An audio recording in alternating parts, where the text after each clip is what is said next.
Okay, so we're gonna harvest a few seeds. Well, cut a few of these zinnias to harvest a few seeds. Usually it's later in the season, but I noticed that I had some flowers out here that look like they could already be ready.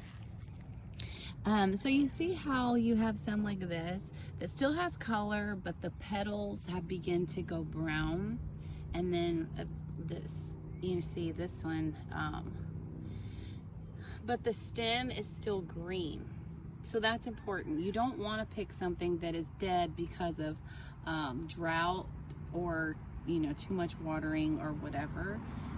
So I see several here that are like that. So I am just going to use my snippers here, and I'm gonna cut just right under the flower, just like so, and grab it. So here we go. I'm gonna stick it down in my basket here, and I'm gonna snip a few more like this. See this one here.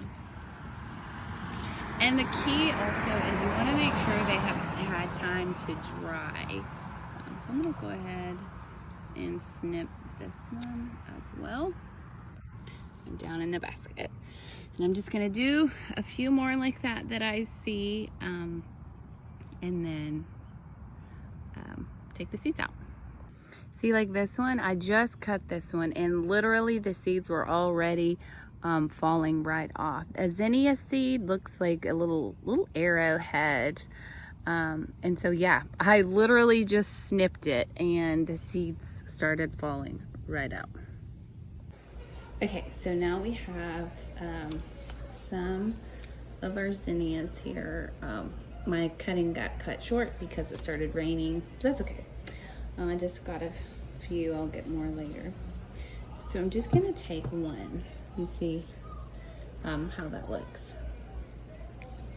And the petals literally are just falling off of this one. But if you see, the petal is, the seed is still attached. It looks like a little arrowhead, and it just pulls right off. So this is like the chaff. And then you have the seed. So I'm just laying them out here on a paper towel. I'm just gonna let them continue to air dry for a little bit. You see, and you don't have to take them off from the petal at this stage. You can do that later. Sometimes I do, sometimes I don't.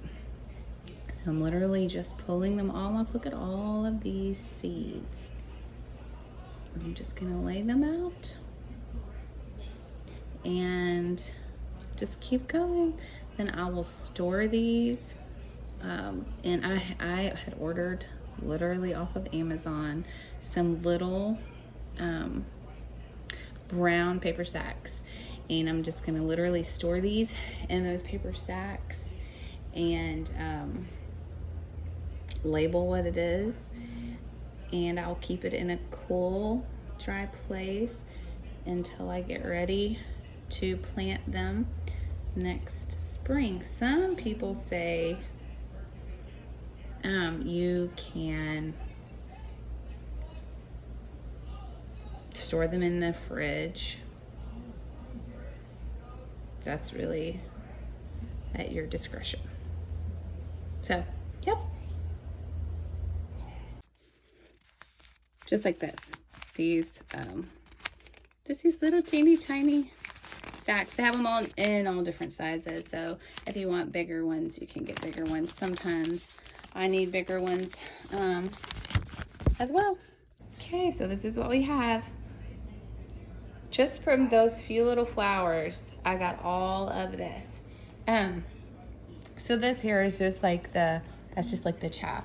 And if you notice here, I've kind of got them separated into some piles. These are like the individual seeds.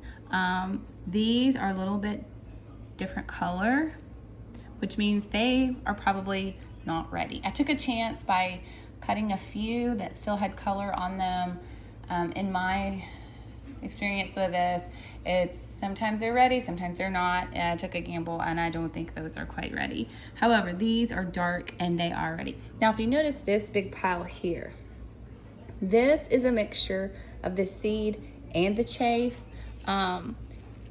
And the reason I do this is because I do individuals here, so that if you want to plant the seed itself in the ground, you can do so. But if you were to buy like a box of seeds from the store, you can buy like a box of seed. And when you sprinkle that seed, this is what you get. Literally, this is what you're gonna have right here. It's a mixture of the seed and the chaff.